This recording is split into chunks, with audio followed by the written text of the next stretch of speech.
आपको ये सोच कहाँ से आई कि आप किसानों को लेकर के एक पार्टी का निर्माण करें? देखिए, हम खुद भी किसान हैं और हमारे बाबूजी भी किसान थे, दादाजी भी किसान थे, लेकिन इन लोगों ने सबके लिए कानून बनाया, किसान के लिए कोई कानून नहीं बनाया। किसान कैसे आगे बढ़ेगा, और इसलिए हमने किसान पार्टी बनाने का मतलब है कि आवाम के लिए काम करना। जैसे खेती के लिए कानून नहीं बना, जिसके लिए हम लगातार हमारी फसल का उत्पादन दाम हमको नहीं मिलता है। बेकारी खत्म करो, भ्रष्टाचार खत्म करने पर कानून बनाया कहाँ किसी सरकार ने, और भ्रष्टाचार तो खुद कर रहे हैं। आप सर बात कर रहे हैं कि कोई पार्टी काम नहीं करती है कि भाई इसकी चर्चा करेंगे तो हमारा सीट खत्म हो जाएगा, तो वही आकर के हमको ले लेगा जगह। नोरमा ग्रुप, जो सोचता है वो करता है, आपके अपने सपनों का आशियाना। नमस्कार, आप देख रहे हैं भारत लाइव और स्वागत है आपका भारत लाइव के इस कार्यक्रम में। आज हमारे साथ एक खास मेहमान मौजूद हैं जिनकी अपनी पार्टी है और किसानों की आवाज बनते हैं। जी, हम बात कर रहे हैं अपना किसान पार्टी की, और इनके राष्ट्रीय अध्यक्ष हमारे साथ जयलाल कुशवाहा जी मौजूद हैं। तो तमाम मुद्दों पर आज बातचीत होगी, और बातचीत होगी बिहार विधानसभा चुनाव से भी जुड़ी तैयारियों को लेकर। पहले तो सर बहुत स्वागत है आपका हमारे चैनल पर। बहुत बहुत धन्यवाद आपको। जी सर, आप लोग जिस तरह से अपनी आपने पार्टी बनाई है, पहले तो हम जरूर जानना चाहेंगे कि आपको ये सोच कहाँ से आई कि आप किसानों को लेकर के एक पार्टी का निर्माण करें? देखिए, हम खुद भी किसान हैं और हमारे बाबूजी भी किसान थे, दादाजी भी किसान थे, न जाने पूर्वज समूचे किसान ही किसान है। और इतनी मेहनत के बावजूद हमारा पेट बढ़िया से नहीं लगा, हम तकलीफ में जीवन जी रहे थे। यह जो मेरे मन में यह बात कुदेर रहा था, जब हम क्लास 6 में पढ़ते थे, तब से हमारे दिमाग में यह बात कुदेर रहा था। जितना मेहनत करने के बावजूद भी हम लोग खुशहाल नहीं होते हैं, और इसके लिए देश ने कुछ नहीं किया। देश में कई पार्टियां बनी, सैकड़ों हजारों पार्टियां बनी, कई पार्टियां सरकार में लगातार रहे, लेकिन इन लोगों ने सबके लिए कानून बनाया, किसान के लिए कोई कानून नहीं बनाया। किसान कैसे आगे बढ़ेगा, यदि फसल मारा जाएगा तो आबादी क्या खाएगा, इस पर इसका कोई सोच नहीं निकला। तो ये जो है ये बात छुटी हुई थी देश में, और इसलिए हमने किसान पार्टी बनाने का मतलब है कि आवाम के लिए काम करना, आवाम की समस्या को देखना, आवाम जिस तकलीफ में जी रहा है उससे उसको निवारण करना। इस थिंक की कोई पार्टी अभी नहीं बनी है। भारत में पहली बार अपनी किसान पार्टी बनी है जो आवाम की बात करती है। जी, अब तो सर चलिए, आपकी पार्टी का उद्देश्य क्या है ये आपने साफ तौर पर बता दिया, लेकिन हम ये जरूर जानना चाहेंगे, हमारे दर्शक भी जानना चाहेंगे कि बस आप किसानों को जो किसानों के मुद्दे हैं उसे लेकर ही काम करने की योजना बना रहे हैं, या फिर इसके अलावा भी आपके दिमाग में, जहन में और भी कुछ योजनाएं हैं? बहुत अच्छी बात आपने कहा, यह बात हमें जनता को बतानी होगी। हम किसान पर फोकस करते हैं इसलिए कि सबसे बड़ी आबादी किसान की है। आज देखिए, किसान पर चर्चा करना कितना आवश्यक है कि कोरोना काल आपने देखा होगा। कोरोना काल में भगवान के भी पट बंद हो गए, और बड़े लोगों का तो पट बंद ही था कि कहाँ बाहर निकलेंगे तो उनको कोरोना पकड़ लेगा। लेकिन एक ही व्यक्ति था वह किसान जो पूरे देश को अपना सब्जी उगा करके, दूध लेकर के, दही लेकर के, अन्न फल लेकर के घर घर पहुंचाने का काम किया। तो पूरे डीजीपी को किसने संभाल के रखा? एक किसान ने संभाला। किसान का देश है। आप एक और मुआयना आपको मैं कल्पना करने बोलता हूँ कि महाभारत में कृष्ण जी को यदि आप आउट कर देते हैं तो कल्पना करिए महाभारत की, और भारत से किसान को आउट कर दीजिए, कल्पना करिए भारत कहाँ टिका हुआ है। तो इतने बड़े कार्यक्रम को करने वाले, इतने बड़े भार को उठाने वाले की कोई सुध नहीं लेने वाला था। इसलिए किसान पार्टी बनाने की आवश्यकता पड़ी। और जो हमारा मामला है, जिसे हमारा खेती में जो परेशानी है, जिसे खेती के लिए कानून नहीं बना, जिसके लिए हम लगातार हमारी फसल का उत्पादन दाम हमको नहीं मिलता है, हम फसल लगाते हैं हमारी क्षति हो जाती है, उसके लिए सरकार ने उपाय नहीं किया। हम फसल लगाते हैं, वन पशु हमारा बर्बाद कर देता है, उसके लिए सरकार ने उपाय नहीं किया। हम बढ़िया खाना नहीं खा पाते, कुपोषण के शिकार होते हैं। मेरे घर में बच्चा पैदा होता है, 39% बच्चा पैदा होता है जो हमारी आबादी में, वो रोगग्रस्त पैदा होता है और उसी रोग में वो मर जाता है। तो इसके लिए सरकार ने कुछ नहीं किया।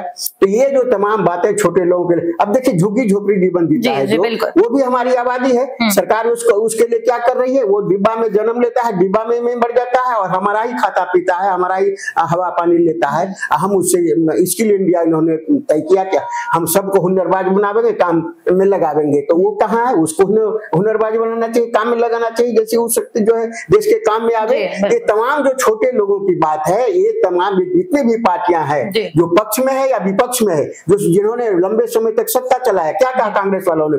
हम गरीबी उन्मूलन कर देंगे। और 64, 65, 70 साल तक लोग बिस्टी पहन के जी रहे थे।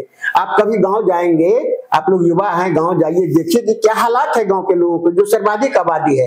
तो उसके सुध लेने के लिए भारत में पहली बार, और अन्य लोगों के लिए की तरह हमारी पार्टी नहीं है। अन्य लोग जो वही एक ही प्रिंट को बोले जा रहे हैं, भ्रष्टाचार खत्म करो, बेकारी खत्म करो। भ्रष्टाचार खत्म करने पर कानून बनाया कहाँ किसी सरकार ने? और भ्रष्टाचार तो खुद कर रहे हैं, वो पैसे दे करके भीड़ जमा करते हैं। तो भ्रष्टाचार की शुरुआत तो वो खुद कर रहे हैं, जब वो सत्ता में जाएंगे तो फिर ज्यादा पैसा कमाने चाहेंगे। तो ये जो कंसेप्ट अपने देश में है, ये हमारे देश को गर्त में लिए जा रहा है। और एक बड़ी बात मैं आपको बताता हूँ कि देश की जो प्रगति है वो आने वाले दिनों में बहुत ही ब्रेक होने वाला है। इसलिए ब्रेक होने वाला है कि हमारा जो क्षेत्र, हमारा जो समाहित है, समाहित से ज्यादा हमारा जनसंख्या बढ़ रहा है। तो जनसंख्या को कंट्रोल करना है, प्यारा सा कानून बनाना है, सरकार ने अभी तक नहीं किया। और जिस शक्ति की हमें आवश्यकता नहीं, वो शक्ति अंबार लगे जा रहा है। और तो क्या होगा कि देश की ऐसी स्थिति आ जाएगी, उस समय कंट्रोल से बाहर हो जाएगी। इस पर सरकार चुप लगाए हुए, क्यों चुप लगाए हुए? क्योंकि उसको सत्ता में रहना है और वोट लेना है। और ऐसा हम कानून बनावेंगे जिससे कि उसको क्षति बुझाएगा, या वो धर्म या अन्य बातों को लेकर के हम पर चढ़ाव करेगा, तो हम उसको काम ही नहीं करेंगे। लेकिन ये तो नहीं हुआ। राजनीति होनी चाहिए आने वाले दिनों के लिए, आने वाले समय का निर्माण के लिए राजनीति होनी चाहिए। ये किसी भी पार्टी का पहला कर्तव्य होता है। लेकिन अब ये देख लीजिए, सब सिकड़ी पाने के लिए राजनीति करते हैं, पैसे कमाने के लिए राजनीति करते हैं। हम इन तमाम लोगों से अलग थलग हैं।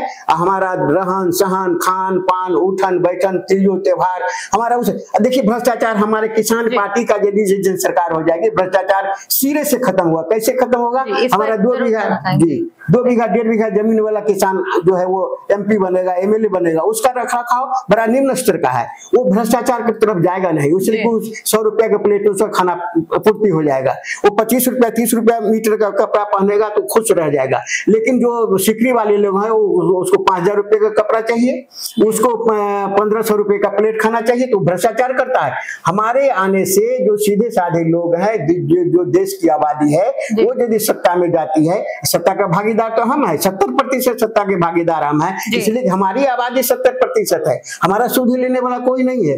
इस बात के लिए हमारा सरकार होने पर भ्रष्टाचार खत्म होगा और बेरोजगारी भी खत्म होगा। आप सर बात कर रहे हैं कि कोई पार्टी काम नहीं करती है, तो अभी विधानसभा चुनाव है, आप भी जान रहे हैं, रूबरू हैं आप इस बात से। तो अभी क्या लग रहा है? आपने अपनी पार्टी का निर्माण किया है, एक नई सोच के साथ आपकी पार्टी आई है, किसानों को लेकर के आई है, आप किसानों की जो मंशा है वो लेकर के। तो आपका मेन मुद्दा क्या है इस बार अपनी पार्टी का गठन करना? और आप क्या पक्ष और विपक्ष में जो सरकार के लोग बैठे हैं, आप उन तक क्या बात पहुंचाना चाह रहे हैं? ये तो हम जरूर जानना चाहेंगे, इसके आगे और भी चर्चा होगी। जी, बहुत अच्छा आपने कहा। देखिए, पक्ष और विपक्ष हमारी बात को समझ रहे हैं और वो अनसुनी कर रहे हैं। इसलिए अनसुनी कर रहे हैं, उनकी मंशा क्या है कि जो बड़ी आबादी है वो तकलीफ में रहेगा तो हमारी बात सुनेगा। वो 30% जो है वो नीचे बैठे हैं, 70% को निचोड़ करके 30% खाना चाहते हैं। तो हमारी बात को समझ रहे हैं, लेकिन सुध ही इसलिए नहीं ले रहे हैं कि भाई इसकी चर्चा करेंगे तो हमारा सीट खत्म हो जाएगा, तो वही आकर के हमको ले लेगा जगह। एक दूसरी बात क्या है कि ये जो सरकारें ये लोग चला रहे हैं, इन लोगों की सरकार चलाने की जो मंशा है वो यही मंशा है कि इसको नए नए नारा दो, नए नए बात को बहलाओ, बरगलाने की बात कहो। आप देखिए ना कि इसे 2 करोड़ की नौकरी देंगे, तो उसके बाद कह दिया कि पकौड़ा तल लो, तुम्हारा एम्प्लॉयमेंट हो जाएगा। बताइए, ये कोई हम भ्रष्टाचार खत्म कर दें, भ्रष्टाचार बढ़ गया, बेकारी खत्म कर देंगे, बेकारी बढ़ गया। इन तमाम जो इस पर सही कंसेप्ट किसी का नहीं है। एक व्यक्ति का आरक्षण के सवाल पर कई नेता लड़ते हैं, आरक्षण के खिलाफ देश काम कर रही है। तो आरक्षण में कौन, आरक्षण को पाने वाले जो व्यक्ति तैयार होगा, वो पढ़ा लिखा होगा, जो नौकरी कर सकता है, उसी को आरक्षण चाहिए। शेष जो कम पढ़ा लिखा या नहीं पढ़ा लिखा या गांव का जीवन जी रहा है, खेती जीवन जी रहा है, उसकी समृद्धि कैसे होगी? तो हमारा जो कंसेप्ट है अपना किसान पार्टी का, हम एक एक व्यक्ति को समृद्ध करेंगे। और हमारा यह मानना है कि आरक्षण भी एक धोखा है, बैंक ऋण माफी करना एक धोखा है, ये सब्सिडी देना एक धोखा है, ये 5 किलो अनाज देना भी धोखा है। आदमी को क्या कहता है कि निष्क्रिय बनाने का ये सौदा है और उसका फायदा उसको मिलना है। तो हम इस तमाम जो सरकार की जो बातें चल रही है, सरकार का जो अब बताइए, किसान को 3000 रुपया महीना आप 4 महीने में देते हैं, क्या जरूरत है? किसान तो मांगने गया ना है आपसे, उसको उसकी तकलीफ है।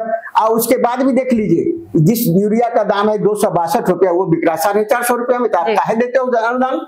आप वाजिब दाम में तो जानबूझ करके किसानों को परेशान किया जा रहा है, जबकि कृषि प्रधान कहा जाता है भारत को और बिहार को भी खास करके। तो आप लोग, आपका मानना यही है कि जानबूझ करके परेशान किया जाता है, हमारी वजह से आपका अस्तित्व है लेकिन आप हमें ही परेशान कर रहे हैं। तो चलिए सर, ये एक और सवाल हम आपसे पूछेंगे कि विधानसभा चुनाव है, आपकी जो मंशा है, आपकी जो मांगे हैं, अगर सत्ता पक्ष या फिर विपक्ष अगर कोई उनको सहमति देता है, आपकी मांगों को अगर मंजूर करता है, तो क्या आप अकेले ही चुनावी मैदान में जाने की तैयारी में या फिर आप गठबंधन के साथ सोचेंगे?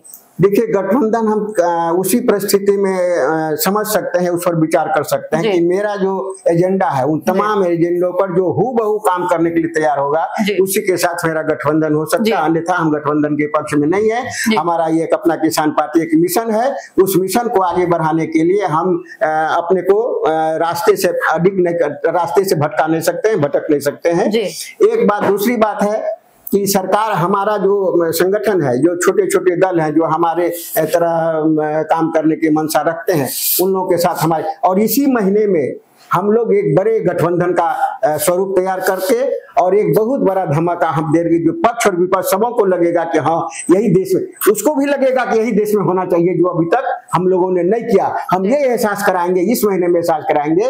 और हम इसको आपको मैं बता दूं कि वो उसमें अवेयरनेस फैलाने के लिए हमने एक पत्रिका का भी इजाफा किया पूरे देश में। आप जानते होंगे, आप युवा हैं और पीछे पीढ़ी को भी आप देख लीजिए, किसान में अवेयरनेस पैदा करने के लिए कोई ऐसी पत्रिका नहीं है जो उसके हाथ में मिले कि वो समझे कि खेती कैसी करनी है, खेती जीवन कैसे जीना है, हमारा रूटीन होना चाहिए कि नहीं होना चाहिए, हमारे खेती का हालात कैसा होना चाहिए, बाहर के सुधार के कुछ नहीं। और उसको क्या दिया जाता है, वो सरल सलील जैसा, जिसमें कि कहानी भरा रहता है, घटनाक्रम भरा रहता है, तो उससे उसको क्या लाभ मिलेगा? तो उसको लाभ पहुंचाने के लिए बौद्धिक रूप से भी इन लोगों ने शोषण किया है, सांस्कृतिक राजनीतिक शोषण, आर्थिक शोषण किया ही है, बौद्धिक रूप से शोषण किया है सियासतदारों ने। इस सियासतदारों ने 70% को जो क्षति किया है, वो भगवान भी उसको माफ करने वाला नहीं है। हम इसी बात को दर्शाना चाहते हैं। और एक बड़ा धमाका यदि हमारा जो 2025 का इलेक्शन होगा, एक धमाका के रूप में होगा, और हम इसी महीने में एक अच्छा समाचार पूरे देश की जनता को देने वाले हैं। जी धन्यवाद सर। तो देखिए, तमाम मुद्दों पर बातचीत चल रही थी, विधानसभा चुनाव से लेकर के किस तरह से तैयारी है सर ने बताया। और इनकी जो पार्टी, हम एक बार फिर से जिक्र कर देना चाहेंगे, अपना किसान पार्टी है और इनके राष्ट्रीय अध्यक्ष थे जयलाल कुशवाहा जी। हम इनसे बातचीत कर रहे थे और बातचीत के दौरान तमाम बातें इन्होंने रखी और किसानों को लेकर के इनके मन में क्या मंशा है और क्या सत्ता पक्ष और विपक्ष की सरकार को ये बताना चाह रहे थे, ये भी इन्होंने साफ रूप से स्पष्ट भाषा में बता दिया है। फिलहाल इस कार्यक्रम में इतना ही। धन्यवाद। आपके सपनों को हमने सजाया है, ई होम्स पैनोरमा को हमने बनाया है। ई होम्स मेरा एक सपना था जिसपे मैं पिछले 4 साल से काम कर रहा था। हमने जो बनाया है वो सबने है माना। ई होम्स पैनोरमा में हो आपका भी आशियाना। और फाइनली हमने 2021 में इस प्रोजेक्ट को लॉन्च किया। बहुत लोग अप्रिशिएट कर रहे हैं कि पूर्णिया जैसे शहर में, बिहार के, एक तो बिहार की बात करें उसमें भी पूर्णिया जैसे छोटे जगह में इस तरह का लाइफस्टाइल देना, ये सुन के हम लोगों को बहुत अच्छा लगता है। ई होम्स में हमने कुछ और भी किया है, जैसे हम जिस जगह में रह रहे हैं हमारे फैमिली सिक्योर हो, उनको सिक्योरिटी का ध्यान में रखा है। आपकी सुविधा और सुरक्षा आपके लिए खास है, ये आपका विश्वास है। इसमें आर्टिफिशियल इंटेलिजेंस का 7 लेयर सिक्योरिटी का हमने इस्तेमाल किया है। लस ग्रीन कैंपस को बनाया है। यदि हमारा बाउंड्री वाल है तो वो वर्टिकल गार्डन है।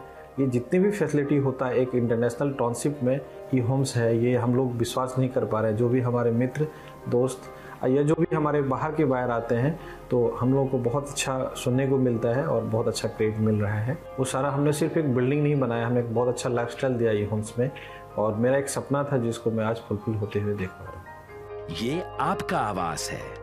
ई होम्स पैनोरमा में अब आपका निवास है। E homes panorama, luxurious lifestyle redefined.